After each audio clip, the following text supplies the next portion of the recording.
नमस्कार दोस्तों, स्वागत है आप सभी का आपके अपने इस यूट्यूब चैनल पर। और इस वीडियो के माध्यम से combined higher secondary level examination tier 1 2022 का क्वेश्चन पेपर डिस्कस किया जाएगा। पेपर जो हुआ था 16 मार्च को हुआ था 2023 को। शिफ्ट जो है 4th है, सेट नंबर 24 है। चलिए शुरू करते हैं वीडियो पहले क्वेश्चन से। पहला क्वेश्चन था हमारे पास, यहाँ पर जम्बल्ड सेंटेंसेस थे, इनसे पैराग्राफ बना था। स्टार्टिंग वाला दिया गया था कि I knew that the remedy lay not. A था आपका let the past go, B at ease, allow the future. B था Rohan had advised me over and again. C था आपका to arrive at its own pace. और चौथा था आपका in finding a new flower but in what unfurling its secrets when it will. अब चाहें तो आप यहाँ से इससे मैच करिए कि इसके बाद कौन सा आएगा, या फिर आप यहाँ पर कुछ देखिए, यहाँ पर कोई लिंकिंग मिल जाए आपको। जैसे यहाँ पर देखिए जो बी वाला दिया गया है, Rohan had advised me over and again, Rohan ने मुझे जो बार बार बताया है, एडवाइस किया है। इसके बाद जो आपका जो पोर्शन स्टार्ट हो रहा है ना, वो आपका ए वाला रखा गया है। ठीक है, Rohan had advised me over and again, let the past go, यानी बीती बातों को भूल जाओ, बी एट इज, ठीक है, और थोड़ा सा चिल करो आप कह सकते हैं। इसका मतलब क्या होता है, कॉन्फिडेंट रहना, बहुत ही रिलैक्स फील करना। अलाउ द फ्यूचर, और फ्यूचर को अलाउ करो, ठीक है, यानी जो हो रहा है उसको होने दो, ठीक है, बीती बातों को भूल जाओ, ये उसने एडवाइस किया है बार बार। इसका मतलब क्या है कि बी के बाद आपका ए जरूर आएगा। आप ऐसे कर सकते थे कि बी के बाद ए कहाँ पर है, ए वाले में है, बी के बाद ए दूसरे में है, और तीसरे में नहीं है, चौथे में नहीं है। इससे आपके दो ऑप्शन चले जाएंगे। फिर अगर जो आप देखेंगे ना, तो ये जो लिखा गया था Rohan had advised me over and again, let the past go, B at ease, allow the future. अब देखिए इस वाले के बाद आपका ये वाला नहीं आएगा, डी वाला नहीं आएगा, in finding a new flower, आपका सी वाला आएगा, allow the future to arrive, यानी फ्यूचर को जो हो रहा है उनसे होने दो उसकी रफ्तार में, इट्स ओन पेस। इसका मतलब क्या आएगा, बी ए की बात का आपका सी आएगा। तो बी ए सी अब देखेंगे तो यहाँ पर बी ए सी दूसरे में नहीं था, बी ए सी आपका पहले में था, तो आपका जो पहला ऑप्शन है वो आपका करेक्ट है। इसमें डायरेक्ट बताना था, टेंसिल करेंगे, ऑलरेडी इनडायरेक्ट बना हुआ है। The teacher asked me if I had seen the match. देखिए आस्क्ड है, इसका मतलब आपका सेड टू रहा होगा, तो देखिए सब में सेड टू है। ठीक है, अब टेंस देखते हैं। टेंस दिया गया था if I had. If I had से पता चल रहा है हमारे पास पास्ट परफेक्ट है। अगर ये आपका पास्ट परफेक्ट है, ठीक है, तो और ऑप्शन में देखेंगे तो सिंपल पास्ट दिया गया, इसका मतलब हमें सिंपल पास्ट ढूंढना है। सिंपल पास्ट ढूंढना है, वो भी क्या ढूंढना है, इंटरोगेटिव फॉर्म में। इंटरोगेटिव का फॉर्म आपका कैसे रहेगा, सबसे पहले हेल्पिंग वर्ब आएगी आपकी, डिड रहेगी, हेल्पिंग वर्ब आएगी, उसके बाद जब डिड यूज़ किया जाता है तो वी वन आता है। बस ये चीज़ देखनी है। डिड यू हैड, देखिए हैड है, सा है, गलत है आपका। Did you seen second form है आपकी, सॉरी थर्ड फॉर्म है, सा सीन, ये भी नहीं होगा। डिड यू सी ये फर्स्ट फॉर्म है, तो ये आपका करेक्ट है। डिड यू सा ये सेकेंड फॉर्म है, तो ये आपका गलत है, थर्ड वन सही है।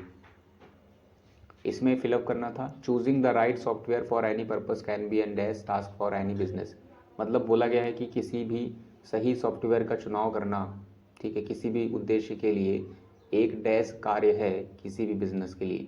कैसा कार्य होता है सही सॉफ्टवेयर का चुनाव करना, काफ़ी चुनौतीपूर्ण होता है, काफ़ी इंटीमेटिंग होता है। इंटीमेटिंग का मतलब दो सेंस होते हैं, एक इंटीमेट से बनता है, दूसरा इंटीमेट का मतलब सूचित करना, इन्फॉर्म करना सेंस में होता है।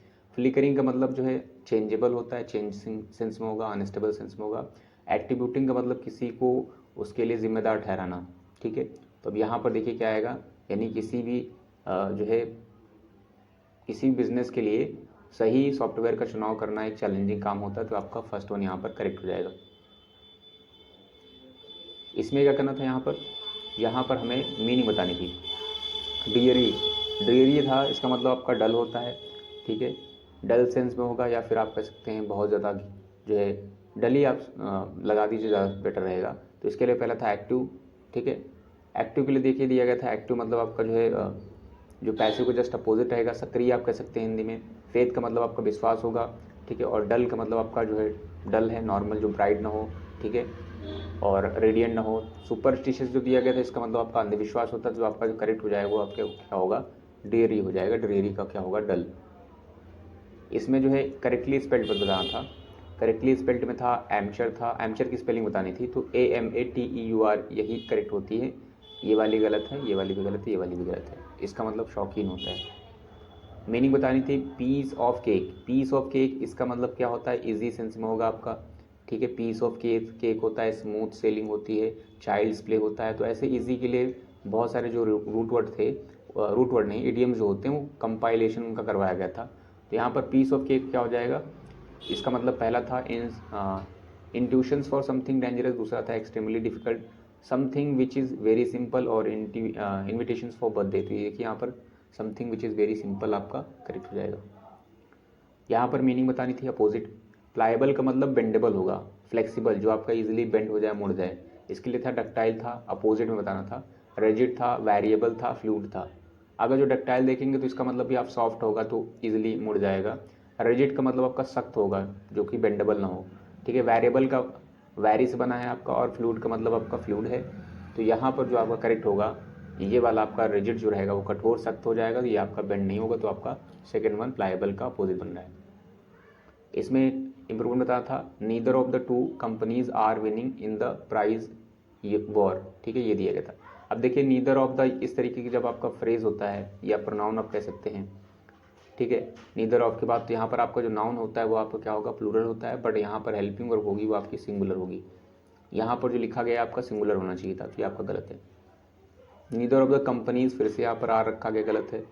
Neither of the two companies यहाँ पर सिंगुलर थी, आपका करेक्ट हो जाएगा। Neither of the to company ये गलत हो गया क्योंकि नीदर ऑफ द टू के बाद यहाँ पर नाउन प्लूरल होना चाहिए था, तो आपका जो करेक्ट है वो सेकंड वन हो रहा है। देयर इज, अब एरर बतानी थी, देयर इज एविडेंस, ठीक है, that much to technology can lead to a loss of child development opportunities, ठीक है, ये दिया गया था, ठीक है। तो यहाँ पर दिया गया था देयर इज एविडेंस, ठीक है, ये देयर आपका कह सकते हैं प्रोनाउन है, इज हेल्पिंग वर्ब है, एविडेंस आपका नाउन है, दैट आपका कंजंक्शन है, ठीक है। और ये लिखा गया था मच टू टेक्नोलॉजी, ये टेक्नोलॉजी आपका नाउन है, और जो ये वर्ड यूज़ किया गया ना, एक होता है आपका मच टू और एक वर्ड होता है आपका टू मच, ठीक है। तो ये वाला जो वर्ड यूज़ किया गया यहाँ फिलहाल गलत यूज़ किया गया है। जो आपका मच टू होता है आपका एडजेक्टिव के लिए यूज़ होता है, और जो आपका टू मच होता है, ये टू मच ये आपका इसके बैक साइड में क्या आएगा, नाउन आएगा। तो यहाँ पर देखिए टेक्नोलॉजी लिखा गया था तो इसलिए आपका नाउन था, इसलिए यहाँ पर मच टू नहीं टू मच आना चाहिए था, तो ठीक है। मतलब अगर देखेंगे तो यहाँ पर there is evidence that too much technology can lead, मतलब बहुत ज़्यादा टेक्नोलॉजी भी लीड कर सकती है क्या, लॉस को, ऑफ चाइल्ड डेवलपमेंट अपॉर्चुनिटीज़ को। तो यहाँ पर क्या हो जाएगा आपका, यहाँ पर जो था देयर इज एविडेंस इस वाले पोर्शन में है, ठीक है, फर्स्ट वाले में। रीअरेंज करना था, फ्रॉम द डैश दिया गया था, फ्रॉम द डैश यानी स्टार्टिंग का दिया गया था, from the California to the pork hub of China, reduced food supplies and sharply increases food prices are the grain heartland of Argentina to the tomato belt of dash extreme weather events in 2021। कभी कभी आपका हिंदी से ज़्यादा better क्या होता है, grammatical चीज़ें देखना। ग्रामेटिकल चीज़ें देखेंगे तो आपका जल्दी हो सकता है, ठीक है। हिंदी वैसे तो आपका ऑप्शन होता ही है, बट ग्रामेटिकली देखेंगे तो आप बहुत जल्दी आंसर पहुंच जाएंगे। जैसे यहाँ पर दिया था फ्रॉम द, ठीक है, तो आपका स्टार्टिंग के लिए ये दिए थे PQRS। अब अगर यहाँ पर देखेंगे एस वाले में दिया गया था एक्सट्रीम वेदर्स इवेंट्स इन 2021 हैव, ये वाली जो वर्ब आ रही ना, इसके बाद या तो आपका नाउन आएगा, ठीक है, यानी इसके बाद ये जो वर्ब है आपकी, इसके बाद या तो आपका क्या आएगा, या तो आपका इसके बाद नाउन आएगा, या तो कि जो वर्ब की थर्ड फॉर्म आएगी। तो अगर जो देखेंगे तो यहाँ पर था extreme weather events in 2021 have, अगर जो नाउन में देखेंगे कैलिफोर्निया था, हैव कैलिफोर्निया टू, ठीक है, ये था। और क्यू में देखेंगे तो यहाँ पर था extreme weather events in 2021 have reduced, ये देखिए थर्ड फॉर्म रखी गई। इसके बाद आर था आपका, यहाँ पर दिया गया था extreme weather events in 2021 have grain heartland of Argentina to the tomato belt of, ठीक है, तो ये था। आप यहाँ से कर सकते थे, जैसे यहाँ पर हमें पता चल रहा है कि हैव के बाद थर्ड फॉर्म आएगी, तो यहाँ थर्ड फॉर्म आपका ये वाला मिल रहा है, क्यू आएगा, इसका मतलब एस के बाद क्यू रहेगा, ठीक है। अगर जो आपको ऐसे नहीं पता चल रहा तो यहाँ पर पता कर सकते थे, जैसे यहाँ पर था ये वाला दिया गया था। अगर यहाँ देखें from the California to the pork of China था, ठीक है, यहाँ पर पी से स्टार्ट कोई है ही नहीं, ठीक है, तो पी तो आपका होगा ही नहीं, ठीक है।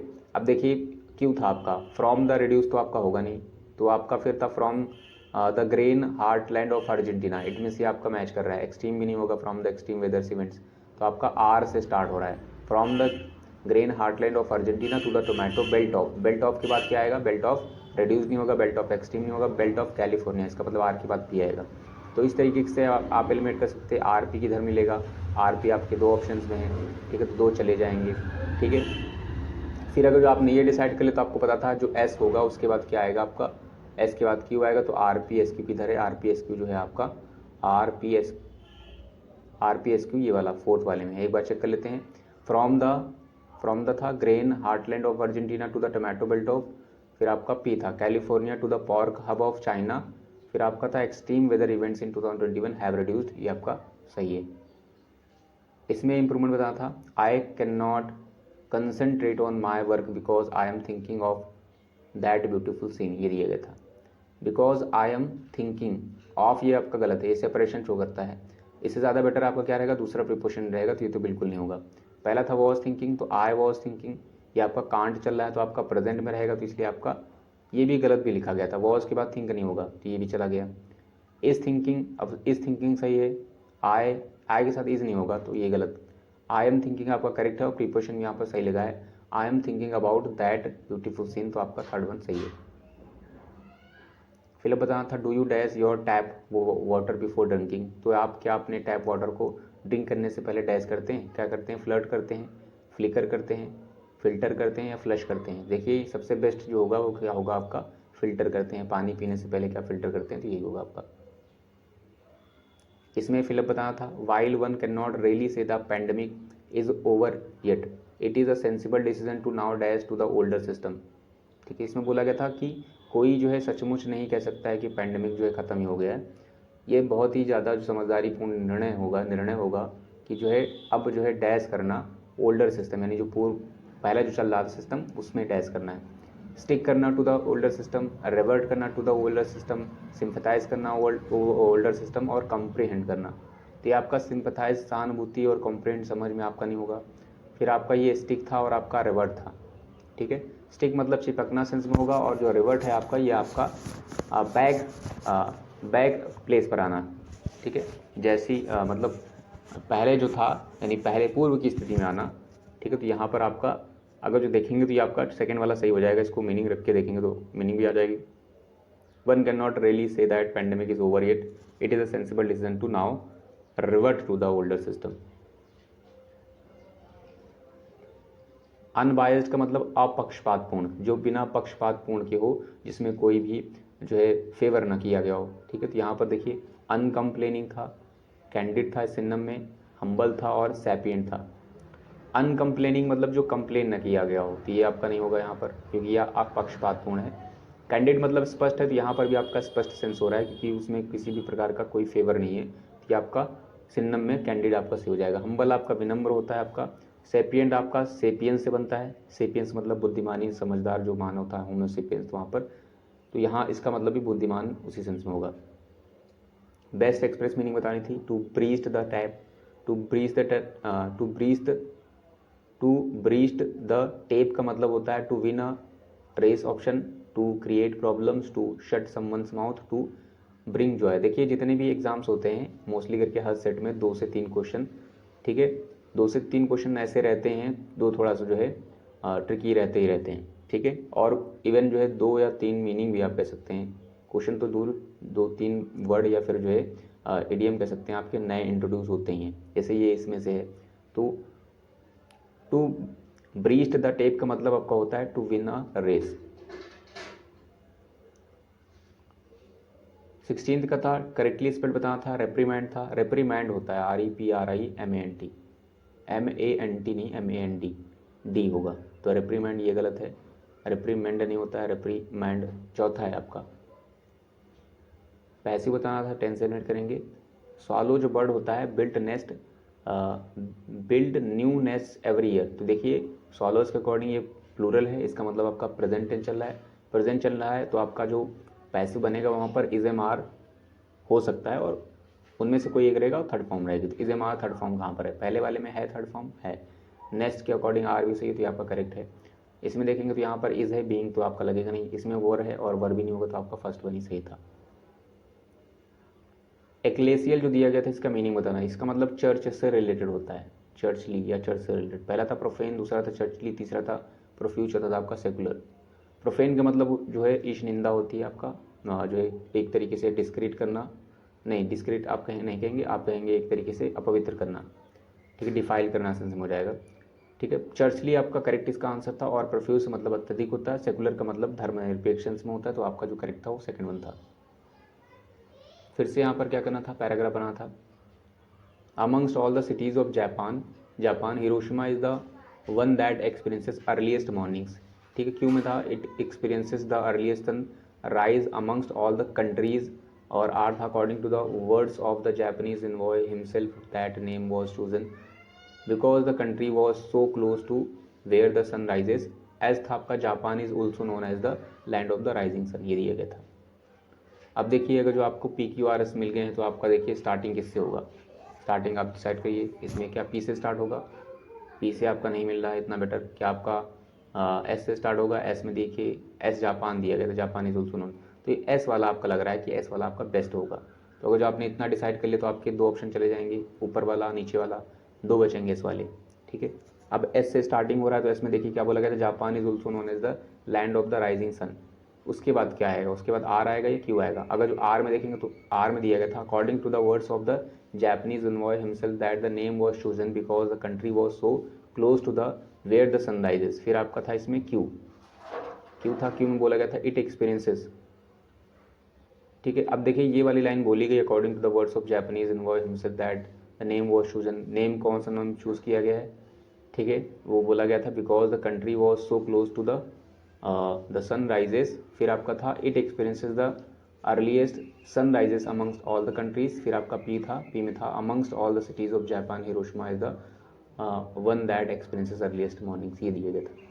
ये आपका थोड़ा सा हौच पौच हो रहा है, ठीक है, क्योंकि मैच नहीं कर रहे हैं सेंटेंस। अगर जो आप थर्ड वाले के पास जाएंगे तो थर्ड में बोला गया था एस आएगा, एस मतलब यही आपका जापान वाला था portion, Japan is also known as the land of the rising sun, फिर आपका क्यू बोला गया था, क्यू में बोला गया था ये इट एक्सपीरियंस, इट किसके लिए आया, तो जापान के लिए आया है, ये एक्सपीरियंस करता है the earliest sun rise amongst all the countries के लिए, कंट्रीज़ की बात ही हो रही है, अब सभी कंट्रीज़ में जापान जो है एक्सपीरियंस करता है, तो आपका एस के बाद क्यू मैच भी कर रहा है, आप पूरे सेंटेंस देख लीजिए रख के, एस क्यू के बाद आपका आर था अकॉर्डिंग टू द, फिर बोला गया था words of Japanese envoy himself that the name was chosen because the country was so close to where the sun risen, फिर आपका था अमंगस्ट ऑल, तो आपका ये पी रख दिया गया है लास्ट में, तो इसका मतलब थर्ड वन आपका सही था। एरर डिटेक्ट करनी थी, दिया गया था the London based Brodsky quartet जो था mean while is one of the world leading string quartet था, ठीक है, क्वार्टेट मतलब ग्रुप होता है चार लोगों का, इसके लिए था ये देखिए ये वाला आपका बिल्कुल सही लिखा गया, तो इसमें कोई एरर नहीं है, यहाँ पर नो एरर ऑप्शन भी है, ये भी आपका सही लिखा गया वन ऑफ द, तो यहाँ पर भी कोई एरर नहीं है। फिर आपको देखिए वन ऑफ द के बाद जो आपका नाउन होता है वो प्लूरल होता है, तो यहाँ था the world's leading string quartet, तो ये जो आपका था इस वाले में पोर्शन में गलत है, तो ये वाला आपका फोर्थ वन में गलत है।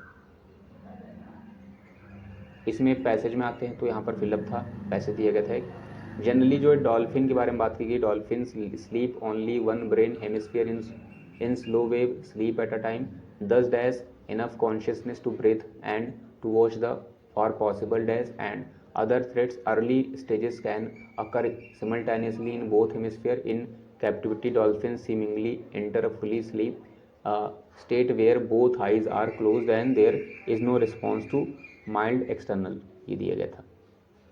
अब देखिए क्या आएगा, जनरली डॉल्फिन जो होते हैं स्लीप करते हैं, ठीक है, ओनली वन ब्रेन हेमिस्फीयर में, जो कि होता है इन स्लो वेव स्लीप एक बार में, ठीक है, एट अ टाइम का मतलब एक ही बार में, ठीक है। तो यहाँ पर क्या आएगा, पहला था ओवर प्रिपोर्शन, विद था, थ्रू था और ऑन था। जनरली डॉल्फिन्स स्लीप्स ओवर आपका नहीं होगा, generally dolphins sleep with one brain hemisphere in slow wave sleep at a time, या फिर आपका थर्ड भी था generally dolphins sleep through one brain hemisphere in slow wave sleep at a time, और आपका था जनरली डॉल्फिन्स ऑन वन, तो ये आपका ऑन नहीं होगा, ठीक है। आपका विथ है, विथ का मतलब के साथ भी होता है और विथ के मतलब बहुत सारे सेंस होते हैं, सेंटेंस के अलग अलग हो जाते हैं, थ्रू का मतलब जो है के माध्यम से भी होता है, ठीक है। तो यहाँ पर देखिए जो करेक्ट होगा आप क्या हो जाएगा, जनरली डॉल्फिन्स स्लीप जो होगा विद, ठीक है, स्लीप करते हैं विद वन हेमिस्फीयर में, ठीक है, इन slow wave sleep at a time. फिर आपका 22 में बोला गया था दस इस प्रकार जो है डैश इनफ कॉन्शियस रहते हैं, मतलब इनफ जो है कॉन्शियसनेस होती है उनमें, ठीक है, सतर्कता आप कह सकते हैं, या फिर एक तरीके से चेतना होती है, टू ब्रेथ, ठीक है, and to watch for possible, breathe करने में, पॉसिबल को वॉच करने में, तो यहाँ पर क्या आएगा 10, 10 फैसिलिटेटिंग होता है enough consciousness, tormenting enough consciousness, maintaining enough consciousness या जनरेटिंग इनफ कॉन्शियसनेस। ठीक है, तो यहाँ फैसिलिटेट करना तो ये आपका होगा नहीं, टॉर्मेंटिंग करना मतलब किसी को टॉर्चर करना सेंस में होगा या कष्ट पहुंचाना पीड़ा, तो ये भी आपका नहीं होगा। मेंटेन आपका करेक्ट हो जाएगा। 10 इस प्रकार वो मेंटेन करती हैं enough consciousness to breathe and to watch for possible, क्या करने के लिए, पॉसिबल डैश करने के लिए।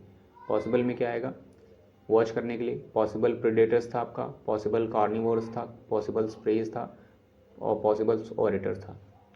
प्रेडेटर का मतलब जो है होता है शिकार करने वाला, ठीक है, जो इनका शिकार भी कर सकता है या इन पर इनके लिए जो हार्मफुल होता है। आगे बोला गया था एंड अदर थ्रेट्स, जो और संकट इनके लिए होते हैं, ठीक है, तो उन पर ये थोड़ा सा वॉच करते हैं। कार्निवोरस आपका जो है मांसाहारी है यहाँ पर, ठीक है। यहाँ पर प्रेस का मतलब शिकार है, प्रेस का मतलब शिकार ये रहेगा जिनका ये शिकार करती हैं।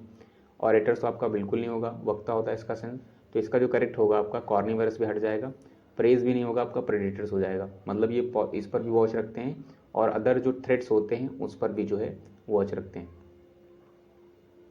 24 में था अर्ली डैश। अर्ली जो है डैश स्टेजेस जो हैं कैन अकर, ये अकर होते हैं, कहाँ पर अकर होते हैं, उसी सिमल्टेनियसली मतलब at the same time in both, दोनों हेमिस्फीयर में, ठीक है। ये यहाँ पर क्या आएगा, अर्ली ब्रेन स्टेजेस की बात हो रही है, अर्ली स्लीप स्टेजेस की बात हो रही है, अर्ली वोक स्टेजेस की बात हो रही है, अर्ली कॉन्शियस स्टेजेस की बात हो रही है। तो देखिए पैसेज में स्लीप की बात हो रही है, इसका मतलब आपका करेक्ट जो होगा वो आपका सेकंड बन जाएगा, early sleep stages can occur. 25 में बताना था यहाँ पर, इन captivity dolphin seemingly enter fully sleep में आते हैं, यानी पूरी तरह निद्रा में होती है, पूर्ण निद्रा में। स्टेट वेयर बोथ आइज, जहाँ पर उनकी दोनों आंखें आर क्लोज, जहाँ पर where both eyes are close, जहाँ पर दोनों आंखें बंद होती हैं। And there is no response, और कुछ भी रिस्पॉन्स नहीं होता वहाँ पर। To mix external dash, to mild external dash, to mild external moduli, to mild external deterrent, to mild external stimuli और टू माइल्ड एक्सटर्नल स्पर्स, ठीक है। तो ये आपके ऑप्शंस थे। इस वाले जो है इस वाले का आंसर जो है आप कमेंट सेक्शन में लिख के बताइएगा। सो आई होप इस वीडियो के माध्यम से आपने कुछ ना कुछ जरूर सीखा होगा। Thanks for watching this video.